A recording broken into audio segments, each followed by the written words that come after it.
Competition-style 40k games are a great way of being able to hone your skills as a player, but why does the terrain have to be so boring? In today's video, we're going to explore how to build more dynamic and interesting competitive spec terrain pieces for your 40k boards. Let's fortify those fences and valorize the vegetation. For the roll.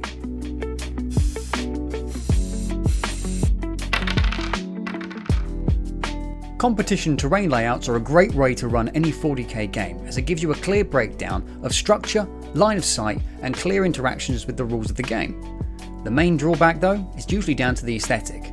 Almost all competition terrain is flat, either L or C shaped walls with no real life or detail. I recently attended my first 40k competition, which was a great experience with some fantastic players, but felt something was a little bit missing and lacking, just down to simply the monotone terrain that was very bare and basic. Now don't get me wrong, I didn't expect the organisers to go out and build beautifully detailed terrain that met competition standard for all 20 tables. That would just be ridiculous. But it did make me want to go out and try and create something with a little bit more interest and excitement, and quite frankly colour on the table. I previously made a video on how to build competition spec flat pack terrain at home for very little, which I still love and use to this day in all of my club games. But I wanted to build some new terrain that had a little bit more vibrancy and impact and excitement rather than the standard grim dark aesthetic that we see. So this is what I came up with. Just like my last video, I thought I'd use the Pariah Nexus Tournament Guide, the most recent available at the time of recording, as the basis of the terrain specs once again, as this is a great starting place for any player. Now this isn't a one-size-fits-all terrain spec layout, as each country and region will have their own competitions, will also have their own terrain spec layouts, so please make sure to review these before you attend any event. I wanted this build to be made from readily available materials that all of us crafters and wargamers will have to hand. And so, what do we all have to hand that's normally going to waste? Sprues. The great thing about some of the sprue sizes that GW produce is that they're pretty much spot on for the measurements we need for the larger L-shaped terrain pieces. For each of the larger L-shaped terrains, you'll need 8-inch width and 4-inch width sprues. Quick tip if you happen to have thrown away all of your old sprues, ask those in your local gaming groups for theirs, or pop to your local GW stores, which all have stations where you can recycle your old plastic sprues, and I'm sure if you ask them nicely, they'll just let you pick a few of the old materials that are just going to waste. So after cleaning up the sprues to get rid of the small connection points and sanding them down, it was time to add some detail. The theme I decided on for this build was a jungle world where an old research station was based, but the deadly flora and fauna had reclaimed the world. Think Pandora from Avatar. And what better way to show this than with large fences? The next step was to use screen door mesh, which you can pick up cheap online or from your local hardware store. I cut out sections and added this to the flat side of the sprue with a little bit of super glue and activator for a fast bond.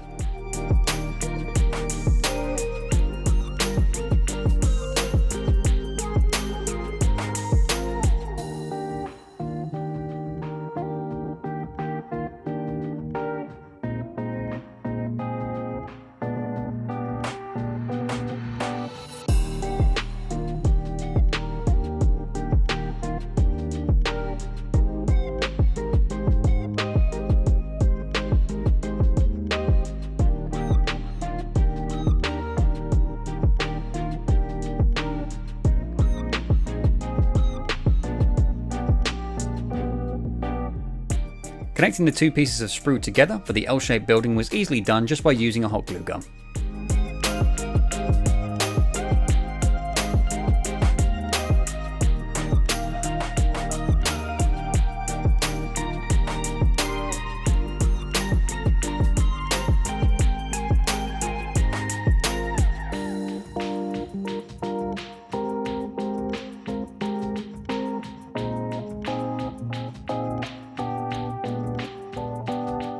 The next piece I wanted to concentrate on was the two C-shaped buildings. Cutting up some foam board to the measurements on screen, I constructed the basic shape, leaving one side open as shown in the diagram.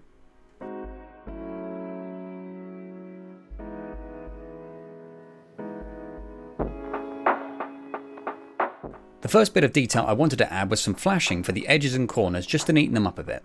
Using some thin cardstock, I cut down strips 1 cm wide and scored a line down the centre to give a nice even bend, creating a 90-degree flashing strip for each of those edges.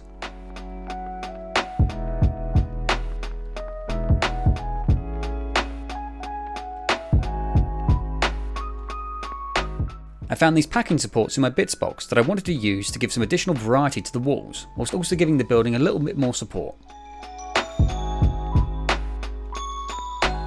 It was then just a case of gluing this all together with the hot glue gun to give us the basic structure.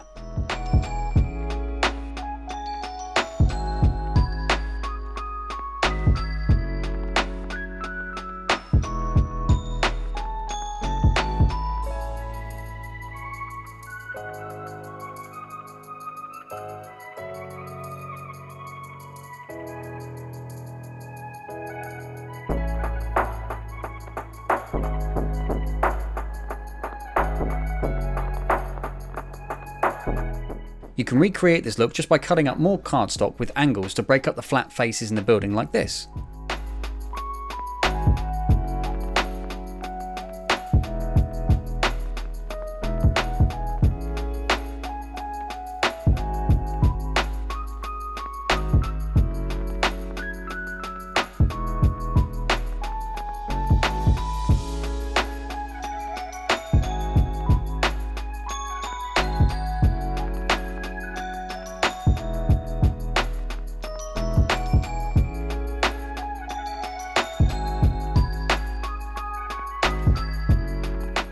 To add more detail, I got a few more items from my bits box that I thought would work well, as well as more sprue offcuts that I had lying around.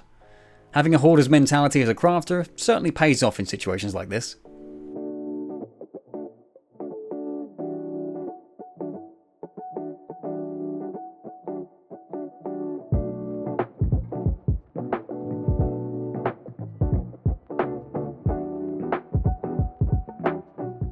Rather than cutting up flat straight lines off sprues, I used a mini blowtorch to heat the sprues and then bend them on 90-degree angles and wrap them around the building, giving the effect of continuous support beams or channel cabling running across the building, breaking up those flat surfaces even more.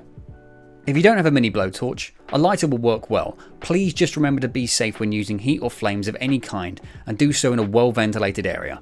Melting plastic fumes are certainly not good for you.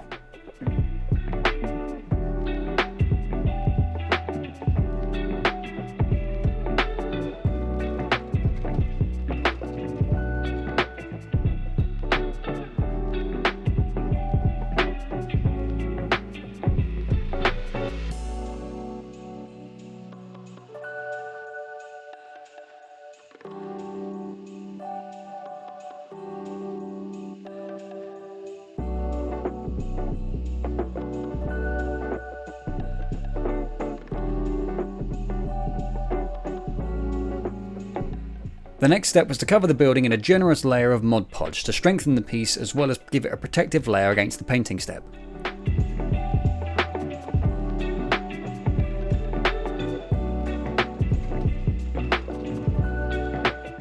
For the bases of each of the buildings, I went to my local hardware store and picked up a sheet of 3mm thick MDF. A quick tip is to map out all the different sizes that you'll need on a piece of paper first to know what board size you can get to reduce waste. I was a little limited on space for cutting large boards, so I opted to buy 2 smaller boards instead. Map out your cuts and then using whatever saw you have available, cut the sections as needed. In total, you'll need 6 of the 12x6 inch bases, 2 of the 10x5 inch bases, and 4 of the 6x4 bases.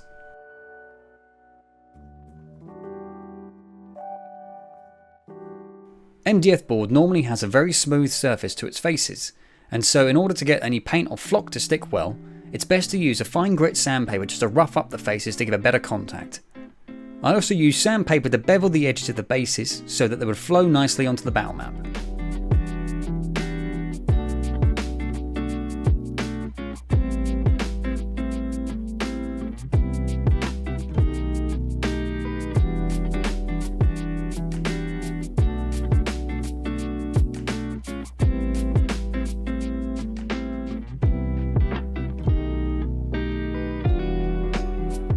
My next step was to give the bases a little more texture by coating them in a layer of Mod Podge or PVA glue and sand. This will help give a better look to the bases if you find any gaps in the flocking that's applied at later steps.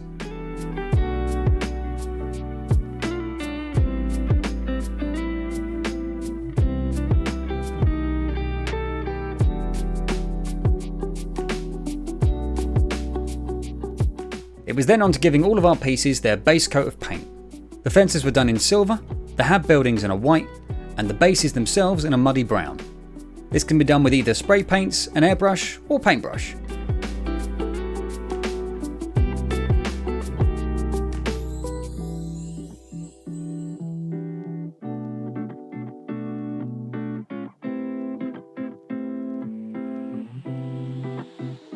One quick thing when using foam board for a building and then painting with a spray paint is to make sure that a protective layer of Mod Podge covers every part of that building, making sure to get all the cracks and crevices, otherwise the chemicals in the spray can can start to eat away at the foam board like this.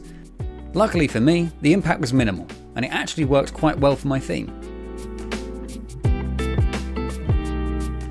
I then added a second colour to the fences by spraying a brown acrylic ink to random sections to represent dirt and grime buildup after years of neglect, as well as adding a green acrylic ink to the bases to represent other earth tones you'll find in these environments.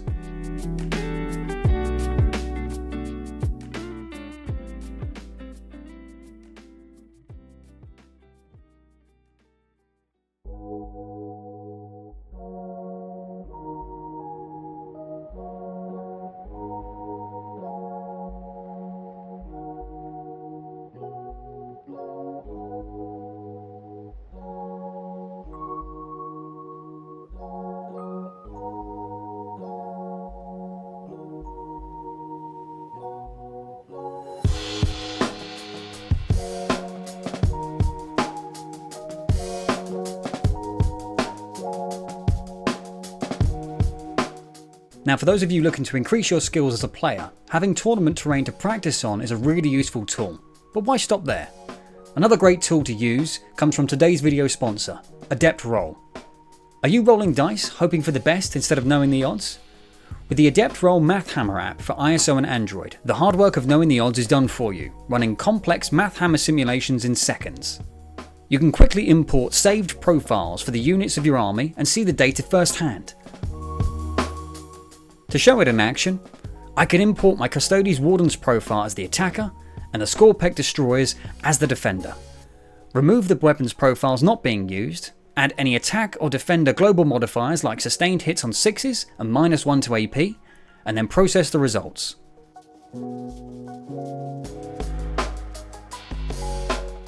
The calculations are done within seconds to show the odds of everything you could ever want to know about that encounter. Improve your decision making and skills as a player by downloading the Adept Roll Math Hammer app for iOS and Android today. The next stage of the build was to bring to life the ground texture. I previously picked up some of this artificial moss that looks great as vines and weeds growing up from the ground.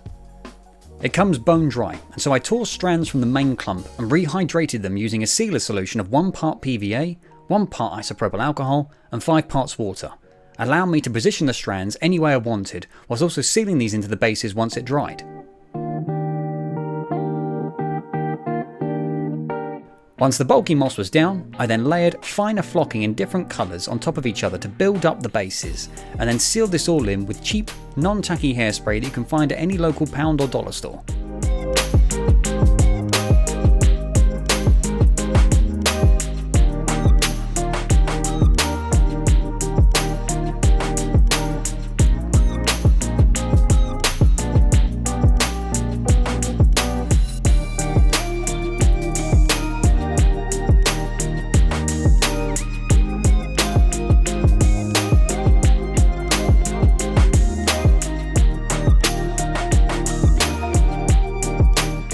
I repeated this for the bottom of the fences as well.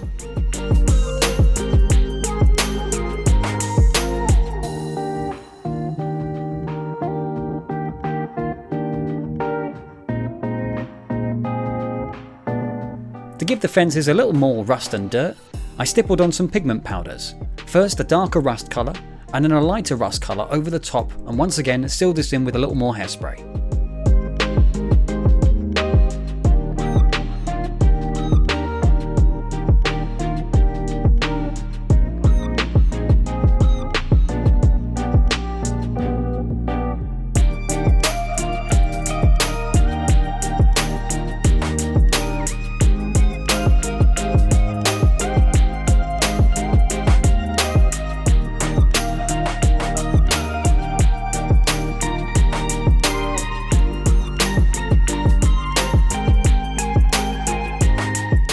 To really bring these pieces to life and represent the alien vegetation that would decorate most of the buildings and bases, I picked up a variety of cheap fake aquarium plants and coral online.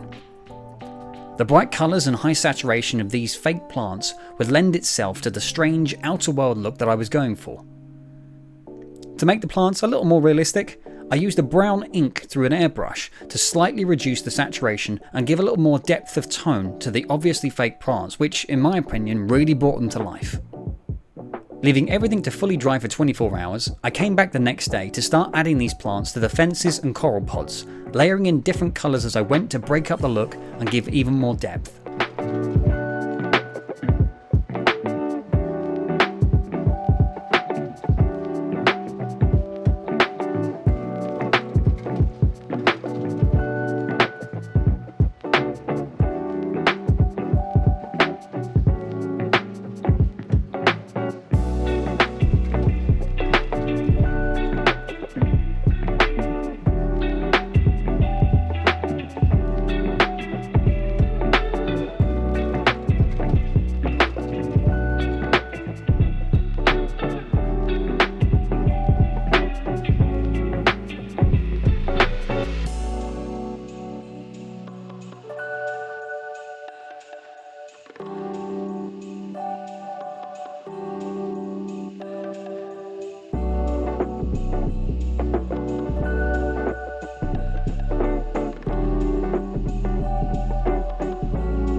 It was then on to painting the main buildings, and adding the plant life and flocking the same as I had previously.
Rather than creating more of the same fences, I wanted to have something a little different here, and so I went through my other terrain builds for inspiration and found the crane depot section from my Crusade build video, which would measure well and fit perfectly into the aesthetic. I've linked the Crusade build video in the description below, so you know where you can get these from, perfect for any scattered terrain pieces as well. I was really happy with how these turned out, having a completely different look than the same old ruined buildings that we see, yet still be competition ready. Before I show you how they look on the tabletop, please consider clicking those like and subscribe buttons to see more about how you can improve your tabletop experience. And for those that want even more, I have a Patreon page that starts at just $4 a month. Patreon members get access to awesome features like faction-inspired combat gauges and dice dispensers, as well as monthly prize draws and access to the private Discord server where you'll find me and the like-minded community that we've built. I'd like to thank the channel producer, Danny H, and all the other Patreon members. Your continued support means the world to me, and I really could not make these videos without you. So following that, let's see how they look on the tabletop.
And that's it for another video.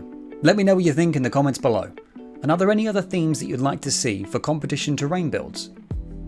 For more narrative play terrain builds, check out the Planetary Evacuation terrain build that's on your screens or in the description below. Thanks for watching, and I'll see you in the next video.